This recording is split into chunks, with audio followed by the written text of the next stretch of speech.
సరే, నువ్వు నాకు ప్రమాణం చేయి, నువ్వు ఈ ప్రపంచంలో నన్ను ప్రేమించినంతగా ఇంకెవరిని ప్రేమించను అని.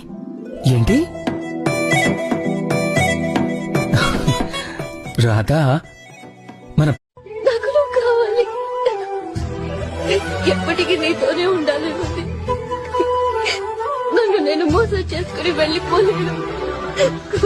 నువ్వు ఎక్కడికి తోడు ఉంటే.